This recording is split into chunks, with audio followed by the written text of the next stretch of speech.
All right, so this podcast in a lot of ways is an audio or video diary for myself. When I'm talking on these concepts, a lot of times I'm talking to who I was when I was younger, wishing I could have seen myself giving the same advice, or it's me talking through a problem that I'm experiencing in real time. And in that talking and sharing it with you, hopefully you can get a little bit of value out of that. Well, but honestly, a lot of the value I get is just for myself. So this is selfish. And what I want to talk about today is a selfish lesson that I just revisited this morning, and I think you'll probably resonate with it if you are a high performer of any kind. And it was such a surprisingly basic lesson that I was like, oh, that was right in front of my face the whole time. I didn't even see it. I haven't even acknowledged it. I'm not sure I've ever really acknowledged it. And so if you're anything like me and you're a dullard, then you might be overlooking it too. Now, I'm just kidding. You're probably not nearly as dull as me. So here's what I realized is every morning, Jamie and I, we wake up and one of the very first things I'll spend, a little bit of time going and doing a little bit of work, and then we'll get some coffee. We'll go for a walk. We go for a walk practically every single morning without fail. Assuming that we're both in town, we go for a walk every single morning. And I was thinking about it because every night I've told you guys that I do, a plan the next day process. Right. And part of that process is I sit down with my calendar and I time block, and I put actually what I'm going to do onto the calendar. And so in the morning, it's like I wake up and I execute my fundamentals. Then it's Jamie walk, and I block it off on the calendar, and I block out my entire day. But something else that I do that I maybe haven't shared with you guys is that I then take that calendar of to-dos and I put it onto a piece of paper with a Sharpie. And I write down each thing with a checkbox next to it so that as I go through my day, I can give myself the little mini reward of getting to check a box, right? Now, what's interesting is I was looking at that list, and I've been keeping these lists for years. I have all my journals. You can go back and you can see what my to-do list was on any given day, a year ago, 2 years ago, 3 years ago. And I was looking at that list and something jumped out at me. Something was missing. And I looked at my calendar and I looked at my list and I was like, isn't that interesting? Well, it turns out I never write down on my list, walk with Jamie. And I never write down on my list some of the fun things that I do with my day. So it's on my calendar. I make time for it, but I don't actually put it on my list, and I don't give myself the ability to check the box. And I was reflecting on, well, why is that? Why has everything else on my calendar made it onto the to-do list except for walk with Jamie? Because in the same way, it's like I do it every day. It's a win.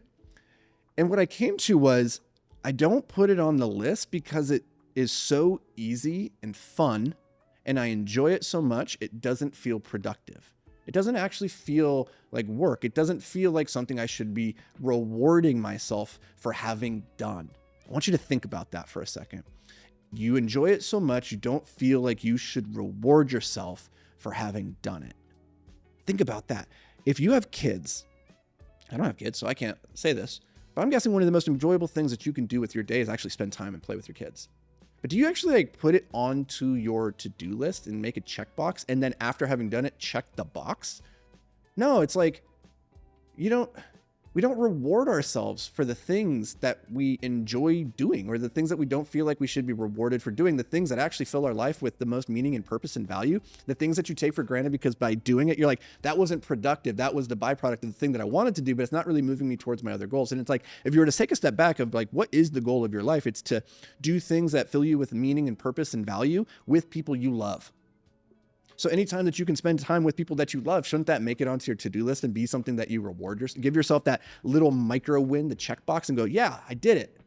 And it's this might not seem like much. You might be listening to this and think like, I don't quite understand what you're getting at here. But it was very profound for me. What I realized is that I have not been rewarding myself or acknowledging that doing those things which bring me the most enjoyment and fulfillment, those are victories to be celebrated. They're not the reward. They actually are the work in a weird way, right? Like the reward isn't that I get to go and walk with Jamie. It's the work, and it's also the reward. It's really strange. And I'm sure that there's things in your life that you look at and that you think, oh, that is the prize, and therefore I don't get to check the box. You don't get to check your box for the prize. You get to check your box for the work going into it. And it was a real mind screw for me this morning as I was reflecting on, as I'm doing that, even as I'm going for the walk with Jamie, or if I'm reading a book just for leisure, I feel guilty about it in a way. Not guilty per se, but like I feel like I'm not doing something that's productive. When in reality, it's maybe the most productive thing that I could be doing, like investing into my relationship and spending time with a loved one. Like, and yet my mind, because I had it framed in a different category, hasn't allowed myself to fully immerse myself in that moment and after that moment to realize like that is the work and it's also the reward, and that you should celebrate both aspects of that. So don't know if this is just the ramblings of a madman. If you listen to this and you're like, Anthony, okay, you missed the mark on this one, I'm confused. But maybe there's one, maybe two of you out there who heard this and you're like, oh my God, that's exactly me. I do that with all the things that I find enjoyable in life. And in the process, it makes them actually less enjoyable. Audit your calendar. Look at where you're not allowing yourself to check the box and make the victory. Change that, because that's what I'm going to be doing. I'll report back how that goes here in 90 to 100 days. But in the meantime, that's all I got. I appreciate you guys being here and listening to the ramblings of a crazy person. I'll see you in the next episode. Who puts watch Netflix on your to-do list? But if that's the reward and that's the way that you spend time with your loved one, your like whatever, like if that's a thing that's like filling you with some kind of value, it's like, why not put that on your to-do list? Yeah. Why not play video games on your to-do list and just say like, oh, that is both the activity and the reward. So yeah, I don't know exactly how to articulate this, but it hit me like a lightning bolt this morning. I was like, holy crap. Like the way that I treat those certain activities that I just enjoy and how I fundamentally think about them as being not necessarily productive, therefore not worthy of being on the to-do list, is very interesting. So maybe somebody else will resonate with it. I think so, because it kind of reminds me of that one time when I was talking about like, you usually keep like your tennis days in a particular hour or two. Yep.